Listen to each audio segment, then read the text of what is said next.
Hello, everybody. Welcome back to the CR Sports Podcast. Garrett, it's been a minute for us, right? But there's a lot for us to unpack. Today, we could just go over brief stuff already. Cody Bellinger traded to the Yankees for Cody Petit, a trade of Cody's, but I don't even know Cody Petit really that well. And the Yankees get $5 million in exchange. It helps move Judge over to right field. It's the moves that they're making after Soto leaving, including Max Fried and Devin Williams and the pitching side. So baseball moves this offseason. College basketball is in full swing. The NFL is getting closer to the playoffs. There's a lot going on with sports right now, and the NBA is in the middle of their season. Same with the NHL, even though we don't really follow that. Yeah, it's a busy time for sports as we near Christmas break. I know you're home. I'll be heading home And the tree's shortly as back. well. It's the most wonderful time of the year as December 25th is quickly approaching. And like you said, the biggest news of the day, sports-wise, Cody Bellinger going to the Yankees. The Yankees doing a nice job rebounding after they were not able to get Juan Soto. We'll dive a little bit deeper into that. The playoff picture as well for the NFL starting to take shape, especially in the AFC. I think it's pretty much set. A little more to be sorted out in the NFC. And then the NBA, we actually have the NBA Cup final game on tonight. So it's the second year of the in-season tournament with what they're doing. I think it's worked out in terms of guys playing in the regular season and the competition being there. So we'll see if we get another great game tonight. Yeah, I mean, the NBA Cup is more for the fans. The players don't really care about it as much, but it is interesting. It kind of creates this pre-playoff environment in the middle of December. So that's something cool. But I don't know. We'd also give people a little bit of a preview too. Maybe some exclusive CR Sports coverage of the first ever college football 12 team playoff that is debuting this weekend. That is something that I'm certainly excited about. I know you are as well, where, instead of it being four teams like it's been in the past, now you have 12 teams in it, and there's way more games that are going to be played and just makes everything more exciting. So maybe a little bit of a sneak peek coverage, right, Garrett? Yeah, I think maybe we could structure this. We'll start with college sports, dive just briefly into college basketball, and then we'll talk about college football, maybe give our picks definitely for the first round, and then maybe we can even go all the way through who we see winning it all, and then we can dive a little bit more into professional sports. First, we'll touch on baseball, like we mentioned, the big offseason signing, obviously Juan Soto, like we've already said. Then we can get into the NBA and then more specifically the NFL. Yeah, well, so with just a little bit more of a preview, we'll have live coverage for you from South Bend, Indiana, Friday night at 8 o'clock. It's Notre Dame versus Indiana, and it's the Battle of Indiana, some might say, but it'll be an exciting one. We're excited to go, and it's going to be a hell of a scene there in South Bend. Yeah, the first ever game of a 12-team playoff is going to be held on the best campus, excuse me, in the country. So South Bend, Indiana, what a better way to site it, a better place to host the game. It's looking like it's going to be 29 degrees right now.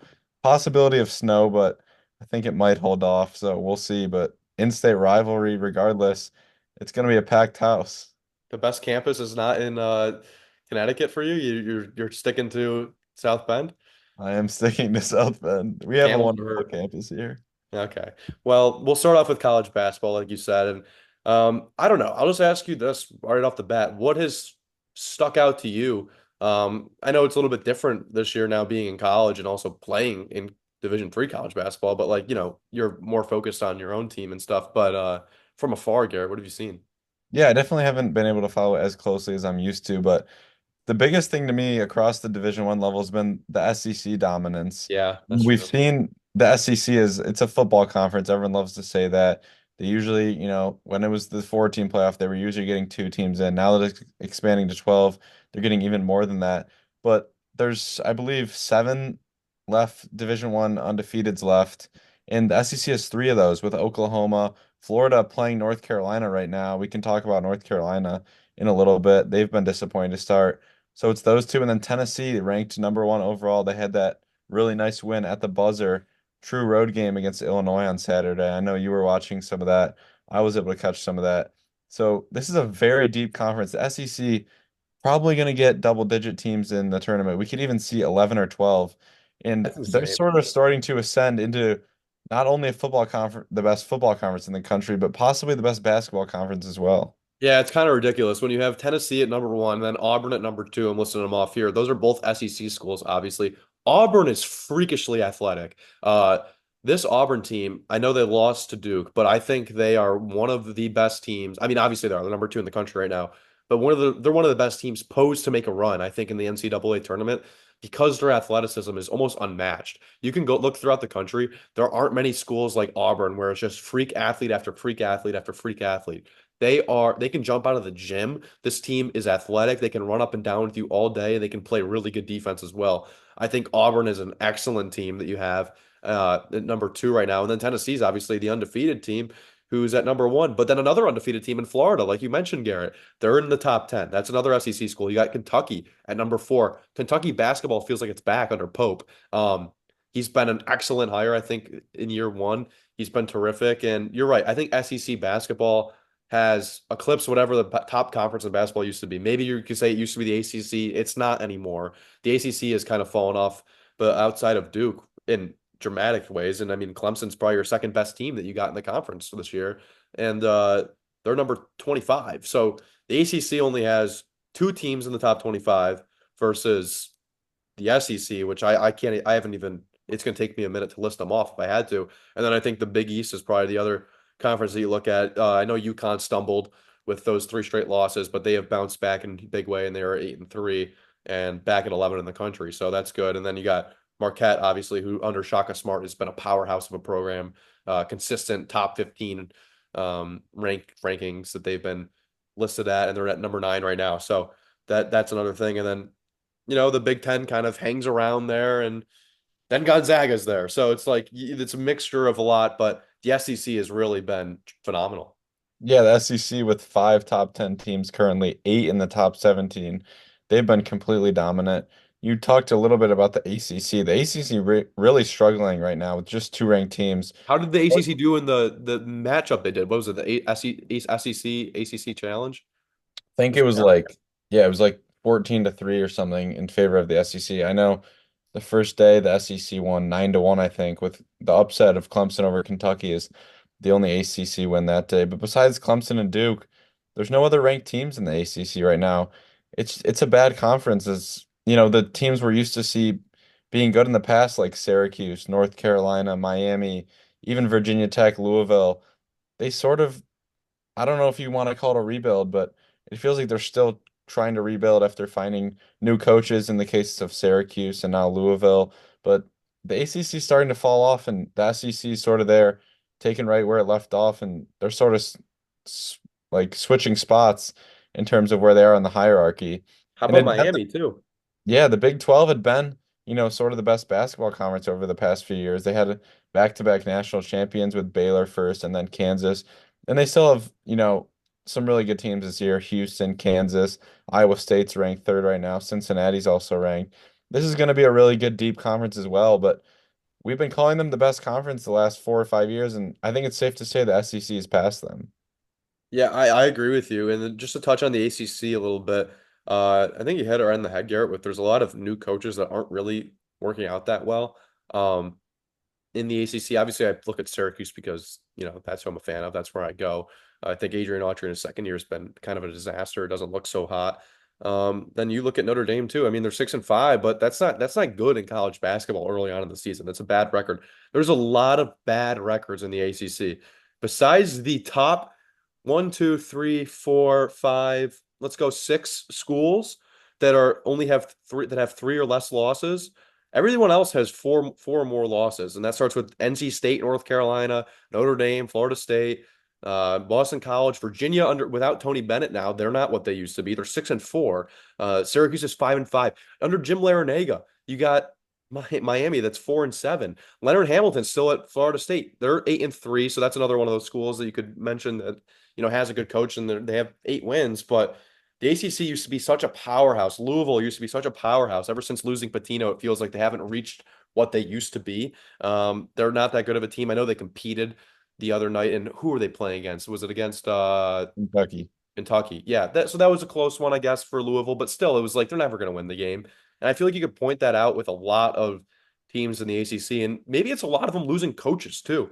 Buzz Williams used to coach at Virginia Tech. They used to be a better basketball school, I believe. They're 5-6 now. Georgia Tech never really that great. They're 4-6, but like they won the ACC one year, like randomly. They had like a kind of Cinderella run during COVID, but Yeah, I feel like the ACC is kind of in a terrible situation for uh for basketball, and it just hasn't been that great overall.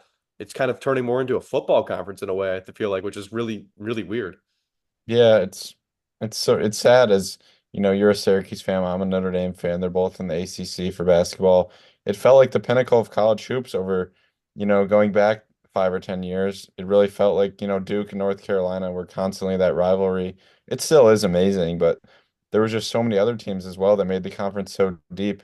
And it's getting passed by these other conferences now. And even the Big East is getting passed a little bit as they only have two ranked teams currently right now. So Well, I guess, but that's not as surprising though. I mean, the Big East, they lost how many players can you name? Or how many teams did you say they lost? They lost obviously Syracuse, they lost Louisville, they lost who else was in there? Boston College was in there at one time. yeah, I'm just saying, like generally, this is a conference of Miami. not all of them even have football schools. Some compete at the FCS level. It's really a conference that's focused on basketball, and look at a conference that's focused, you could say, more on football, like the SEC. And right now, they're way better at basketball as well than the Big East is. Right, but like Creighton still with the upset over Kansas, that was something. Like there's teams that are competing at least. It's weird though. Marquette, good. St. John's, look out, they're good now because of Patino. He's there and he's bringing in players like that he would. Honestly, I think Syracuse should have hired Rick Pitino instead, going back to his roots instead of going to St. John's and sticking with an in the hire program with Red Autry. But that's my opinion, and I just think that there's a lot of the surrounding buzz around like old big time coaches, Garrett. College basketball's kind of losing that a little bit, like they used to have. It used to be these like strong like rivalries of this coach has been here for 30 years, 40 years, however long, 20 years. Um, I don't feel that same energy right now, and I think it's kind of the shift to the Southeastern Conference, and that's a little bit of difference. It's new age college basketball is what it is. Personally, I'm not the biggest fan of it. I like more of like the old Big East days and ACC when the ACC was really good, but it's just the reality, and you got to live with it right now. Yeah, I think part of it's, conference realignment. Another part, the transfer portal and NIL, these SEC schools being able to offer more money at times than other schools, which is why they're able to get the better players and become more competitive. But, it'll start to even out as we're not even into conference play yet, so it's still a little bit of an overreaction. But now we can shift But I will to, say one last thing, Garrett, to close it out. The ACC has been bad in the regular season in past years, but it almost feels like they always have performed in the tournament. The teams that do get in and have kind of like big runs, and it's like they look great. And the ACC is like, okay, well, we're good in the regular season, but we performed really well in the postseason. So we can still hold that out. Maybe that's still a possibility. But right now, it doesn't really feel like it, besides a couple of the top teams. yeah, NC State, a great example of that. And, Duke, certainly a team that I think we both know can win a national championship Yeah. this year. But now we'll shift to the probably the biggest college sport of them all, college football, and what I'm just going to go ahead and praise the CFP committee and whoever else was in charge of expanding this from 4 to 12 teams because man, this is a lot more exciting when there's 12 teams in and we get, sort of four groups of games. I guess the last game is just the national championship, but 4 rounds of playoff games, and it all starts Friday and then Saturday, getting underway in the first round with one game on Friday and then three Saturday. It's just a lot more excitement, and it creates a little bit of more room for error as a fan as well. It's not like, oh, my team lost one game, now we're out. No, there's that room for error, but it's very competitive and it's still very hard to make. And, teams like Alabama, who a lot of people think should have gotten in, are left out. I don't think Alabama should have got in. I was very happy that they did not. Um, But yeah, I'm just looking at the bracket right now. There's so many good games you could go across the board, and it's just you don't know what's going to happen. Obviously, Boise State being the 3 seed, followed by an unbelievable Ashton Genty season, is the reason why they're in the top four, and they have a first round bye and they deserve it. They've been a great team all year. That's exciting to watch, and then it's SMU and Penn State play Boise State. I don't know. I feel like any one of those teams could kind of uh, go on in advance. I don't really trust Penn State that much. Um, I don't really trust either of those teams that much, but one of them's going to be in the semifinal, so that'll be cool. And then Notre Dame got kind of a tough draw, Garrett. I don't know how you feel about this, where they play Indiana, who I think they're much better than them, and they'll win. But then they got to play against Georgia as the 2 seed. So how do you feel about that? Assuming I know you don't want to think ahead, but assuming that Notre Dame is the one who beats Indiana and then plays Georgia. Yeah, Michael, I was originally pretty angry at the draw just because I do think we should be seated ahead of Penn State and Texas. Definitely Penn State. I don't really see why they're seated ahead of us, but the more I've thought about the bracket, the less angry I've gotten. And we don't know the status of Carson Beck right now, so True. Georgia might be without their starting quarterback in that game.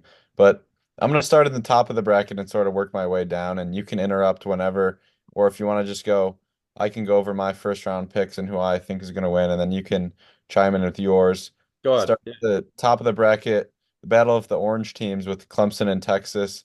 I think Clemson's going to put up a fight. I think this Texas team is a little overrated. Same. I think the defense is really good. I think Quinn Ewers in this offense hasn't really produced at the I don't production think I he's going to be a thought they good were going NFL to. quarterback. I don't think he'll be. I think he's going to be a bust. I don't think he's I good at the next level. Yeah, I think Quinn Ewers is pretty good. I thought I was going to see more out of this offense, but I do think it's going to be enough to beat this Clemson team. This is one of Dabo's weaker teams. I know Cade Klubnik's stats have been very good this year, but I haven't been too impressed with Clemson. Usually they're rolling over teams that they should be beating, and this year I feel like they were in a lot more close games, and they had some losses. I thought teams they usually beat, and frankly, this year I still think they're better than. So I got Texas winning that one, All and right, Tennessee, let me Ohio. give you my next one then. Let me give you what mine is. We'll just go. You give yours, I'll give All mine. right. I got Clemson in this one. I got a 12-5 upset. I know that's kind of crazy, but I really think Texas has been playing bad football. The more I've watched them, I have been less and less impressed. I know they've only lost to Georgia this year, so that's a big thing as well. But I watched Quinn Ewers in this offense play, and Garrett, I have the same concerns that you have. I don't think he's been that good. And you know what? Let's rewind the tapes. Let's go back to the Texas State Championship. Cade Klubnik, Quinn Ewers. Cade Klubnik got beat him in high school in Jerry World. And you know what? I think it's going to happen again. I got Clemson beating Texas. It'll be a huge upset. And Clemson's been playing a lot better of football as of late too. I think their win over SMU was also huge. So like I'm confident in this Clemson team that they can go up against a top school and they can win. And I just have been seeing Texas probably get worse and worse. I honestly think Arch Manning should be playing quarterback instead of Quinn Ewers if Texas wants to improve their offense anymore. But I don't trust Ewers. I think he looked really awful in the last game that he played against Georgia, and I have no confidence in picking him in a game, so that's why I'm picking Clemson. All right, so I went with Texas, you went with Clemson, and then the next game in Columbus, Saturday night, 8 o'clock. College game day is actually going to be at this one, as well as the Notre Dame game. 8 seed Ohio State hosting the 9 seed Tennessee. Tennessee, a team who I don't really think is amazing. I think there's teams seated below them that are actually better than Tennessee. I like Nico's game back there at quarterback, but I just don't think this Tennessee offense is going to be good enough to score enough on Ohio State. And I know Tennessee has a very good defense, and they play similar to the way Michigan plays. And Michigan was just able to beat Ohio State in a 13-10 slugfest. But after the way that went down with Ohio State, I don't see Ryan Day losing another game and a third one this year. I think Ohio State's going to take care of Tennessee pretty handily at home. Yeah, I agree too with you, Garrett. I got Ohio State in this one, and then it'll set up obviously the really good game against Oregon in the next round. Yep. SMU, Penn State, Michael, I really want to pick this upset because I'm not a Penn State fan. I don't think they're that good. I don't think they should be ranked sixth. I definitely think we should be higher than them. You could argue other teams as well, but I'm gonna pick Penn State. SMU, I just don't think they faced enough during the regular season. I do think that game last week against Clemson, the experience of playing in a big time game against a big time opponent is going to help, and I think this game will be close, but a whiteout in Penn State, Happy Valley, it's going to be hard to win. I'm taking Penn State in a close one. Yeah, I agree too. I didn't like what I saw from SMU in the ACC championship, and with that, I just don't have confidence with them in a big game. I know you said they gained experience, but I don't think they gained enough experience to basically change the way that I feel about this game. At the end of the day, I think Penn State is also the better team than them too, and that rushing attack will be kind of tough for SMU to stop. Yep. And then we'll go to the bottom of the bracket. Where College Game Day will be Friday night before they head to Columbus in South Bend. What a wonderful place. Indiana's traveling to South Bend. Could see an influx of Indiana fans as it's only a 2 or 3 hour trip, an in-state game. Who thought we'd see two teams from Indiana playing each other in the first round of the college football playoff? But I'm going to go Notre Dame. I think they win this one by a couple touchdowns, although I do think Indiana's going to stay stingy and stay close. But I think Kirk Cignetti's going to be maybe looking back on what he said after this one as Notre Dame moves on. Yeah, I'll tell you this, Garrett. After I saw Indiana play Ohio State and get just absolutely manhandled. I don't feel confident in Indiana against a top school, and that's what Notre Dame has been. They've been playing so much better. Besides that one Northern Illinois loss that they had where they looked abysmal, they have been a really good football team this year, and they've bounced back from that tremendously now that they get to play a home playoff game. Give me the Irish. Give me the Irish pride as we travel too. I mean, I'm not driving 8.5 hours for nothing, right? Let's go. So we're gonna be fired up for that game as well. And all right, so we have the same first round. Besides, I got the Clemson upset, and then everything else we have a basically we have chalk and a wash across the board of the home team winning. Yeah, You got and the home team in all four games. my first round all chalk, but my second round is the opposite of that, the complete opposite. I'm gonna take Texas to go and beat Arizona State in the Chick-fil-A Peach Bowl. I love what Cam Scadbo's been doing, and this Arizona State team is one of the hottest teams in college football. But I think Texas is gonna have the answers for Scadabo. I think they're gonna be able to hold him under control, and I just think Texas is gonna be a little bit too much. I think they've played in a lot of big games this year, a couple more than Arizona State's played in. So I think Texas wins another close one here.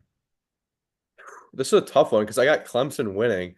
Um, you know what? I'm gonna take the Sun Devils. Why not? I think that Scadabo's been really good, and I like kind of the attitude that the guy carries himself with. He's like, "Yeah, I'm the best running back in the nation." I kind of like that. So give me the Sun Devils. They're gonna advance to the semifinal. I got them over Clemson in the second round. Yep. And then we both have Ohio State taking Oregon. A rematch of possibly the best regular season game of the season where Ohio State lost by one. A little late game mishap by Will Howard. The Ducks were able to win that one. I think Ohio State gets their revenge here. I think Ryan Day gets this team fired up. I think his job is still under question going into this game. And I think Ohio State gets a huge win in revenge in the Rose Bowl. And what a scene that's going to be, the Rose Bowl between Ohio State and Oregon. Disagree with you here, Garrett. I think Ryan Day's a terrible coach, and I think it's going to show out in this game. And Ohio State fans are again going to be banging their head into the wall saying, "Let him go. I'm sick of Ryan Day." I think this is the end for Ryan Day.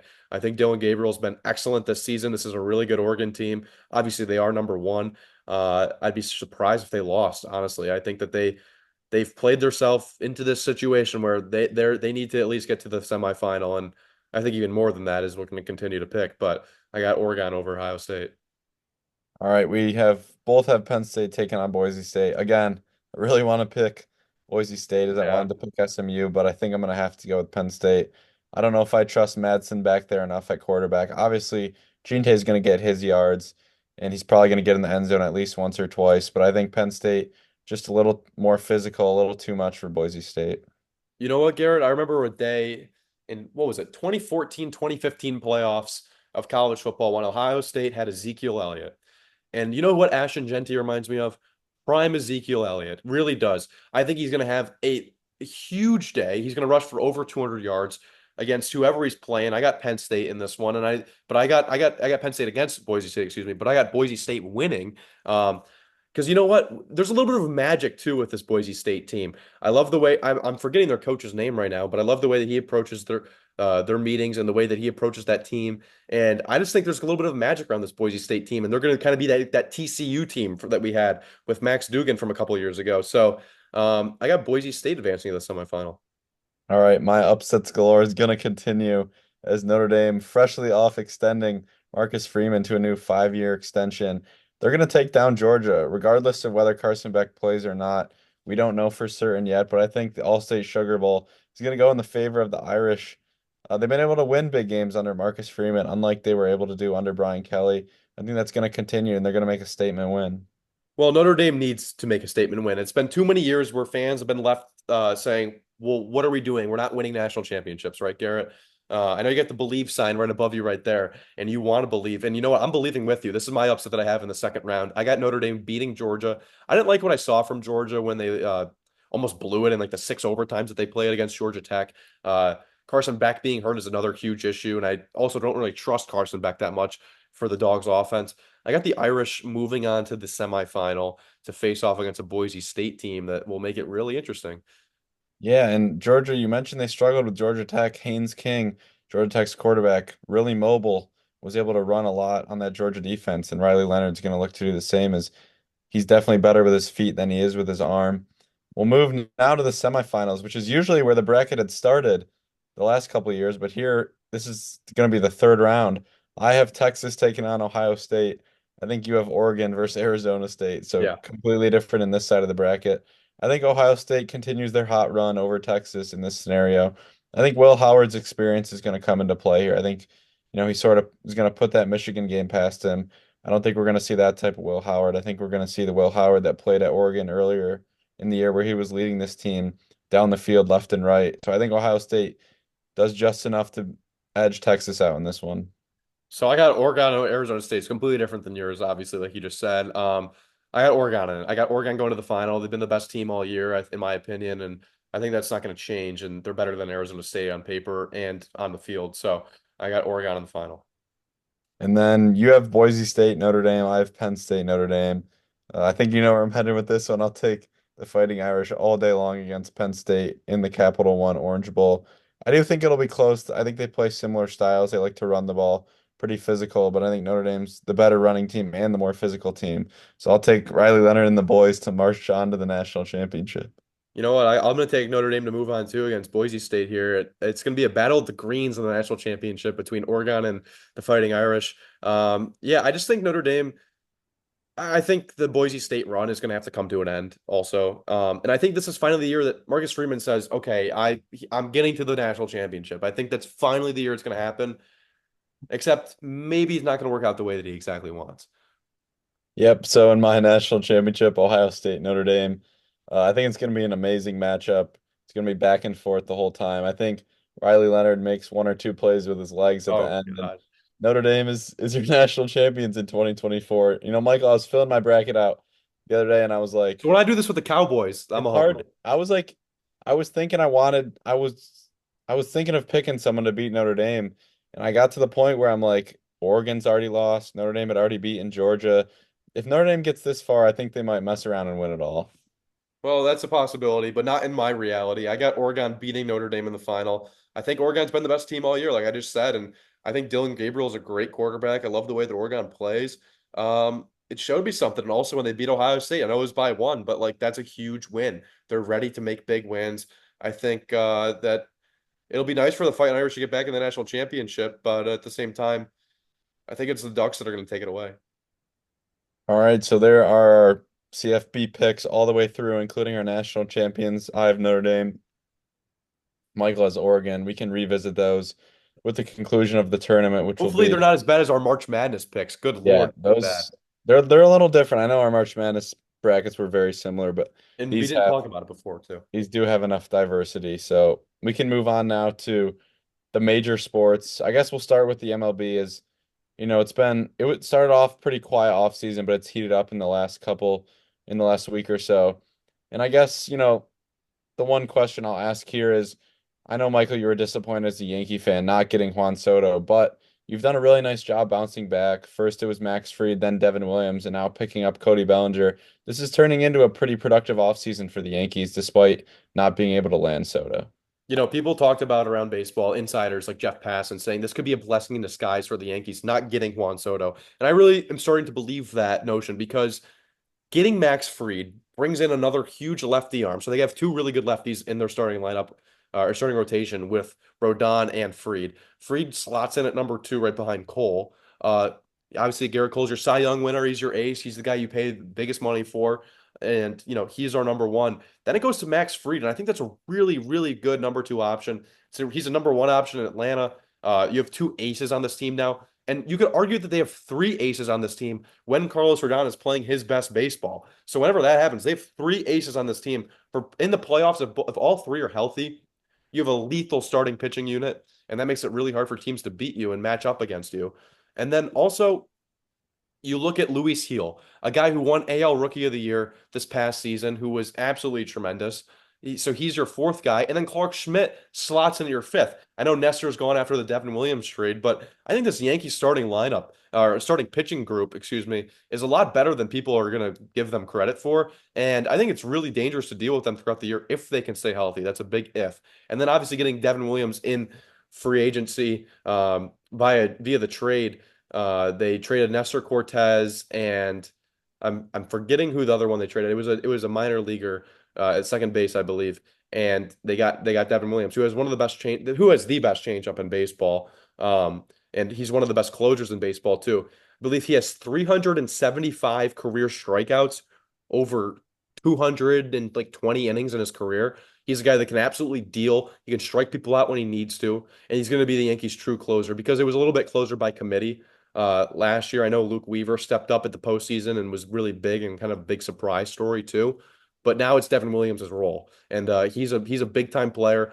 30 years old. Max Fried is 30 years old, and Cody Bellinger, who they just traded for today, Garrett, is also 29 years old. So you're getting veterans in this lineup in this group that are really going to help hopefully bring a championship to the Yankees. And you look at two of these guys in Bellinger and in Fried, I believe, who have both won championships. So yeah, Fried won it with the Braves, and Bellinger was on that Dodgers team over COVID, obviously, but he won it there. So I think it's going to be I think it's good moves that they've made, and I think there's still two or three left out there that they're going to make because they just got 5 million in the Bellinger trade, and they're not done making moves yet. They still have to go out and get people, whether that be Alex Bregman, uh, that's an option at third base. And there's a lot of rumors going out elsewhere, but I think Bregman is also an option at third base that they might go out and get.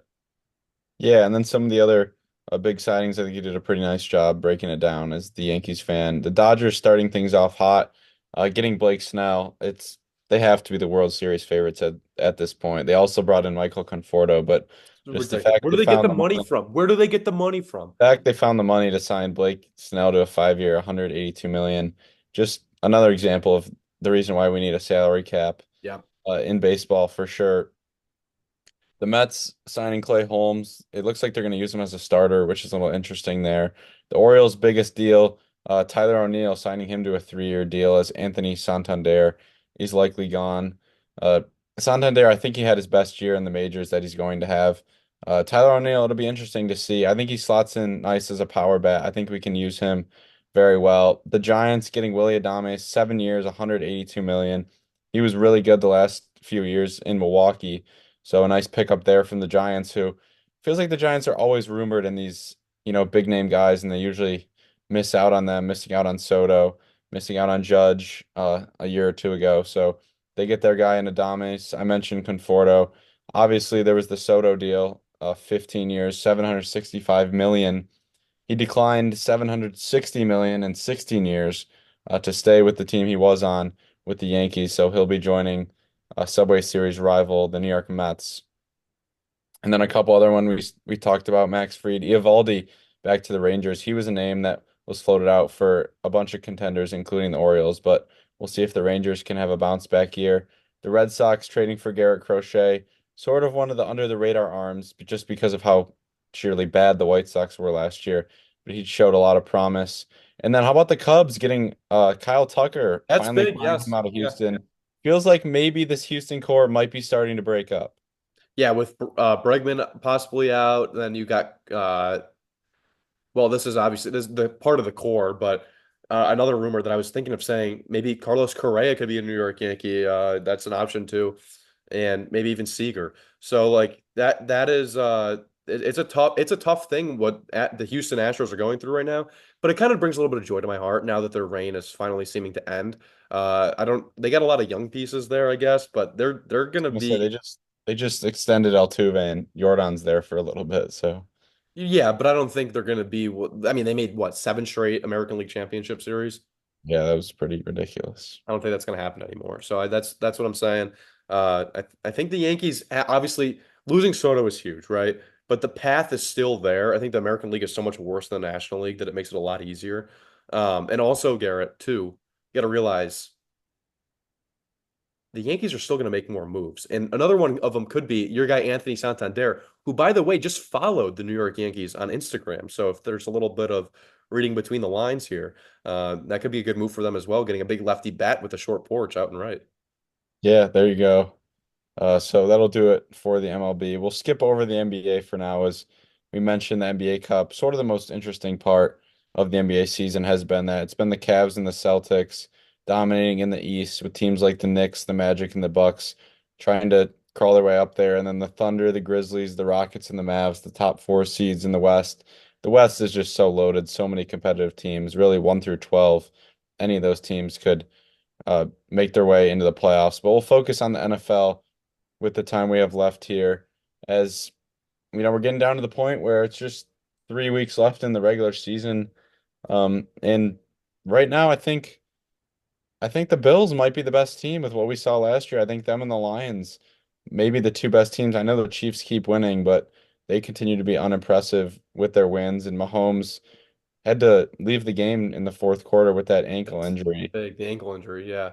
I know Mahomes Mahomes won a Super Bowl a couple years ago on a bad ankle too. So just throwing that out there. He can still do it. But right now, Josh Allen's your MVP. The Bills feel like the best team. They just beat the Lions, who people were saying were the best team in the NFC.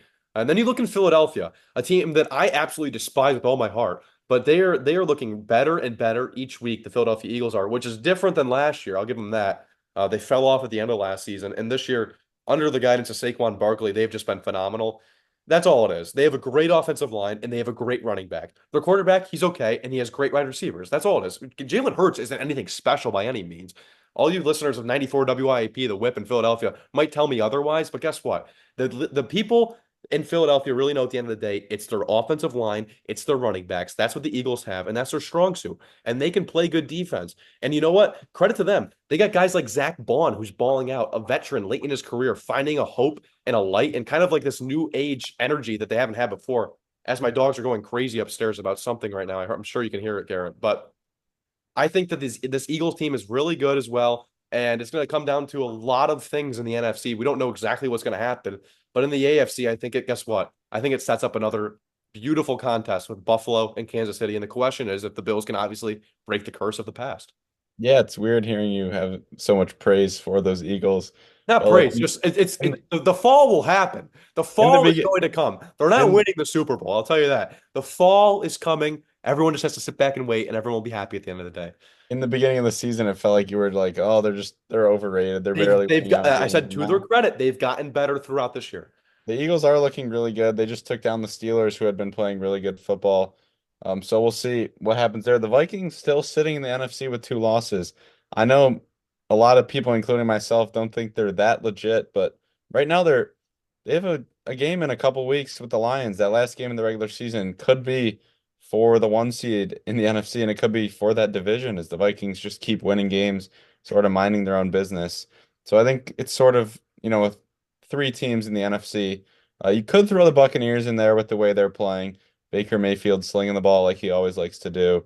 And then in the AFC, you got the Ravens, you got the Steelers, you got the Texans, the Chargers, who could make a push, but I do think I do agree with you. I think we might see another epic Mahomes Allen showdown in the AFC Championship.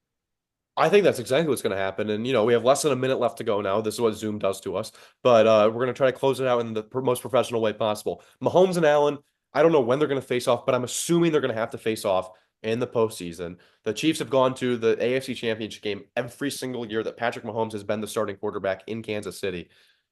I think it's setting up for a wonderful matchup. Honestly, in my eyes, Garrett, it would probably be the Super Bowl. I think either one are the Chiefs going to go on to win three straight, or are the Bills finally going to get their chance? And Bills Nation finally going to get their chance with 4 straight years of going to the Super Bowl, losing every single consecutive year. It's been a disaster for them as a franchise as a whole. But I think the Bills might finally get their shot, and that would be something that Bills fans will just be so happy for. And it'll be fun to watch as the NFL playoffs approach. Yeah, that game will probably be in Kansas City as well. So Allen could win in Arrowhead. Unless the Chiefs fall off after this Mahomes ankle injury. We'll see. Stay tuned. CR Sports special coverage this Friday from South Bend. Well, maybe we'll do like a live video or something like that. We'll come up with some idea. Maybe we'll run it to Pat McAfee again, friend of the program. But thanks for listening today, everybody, and we'll see you next time.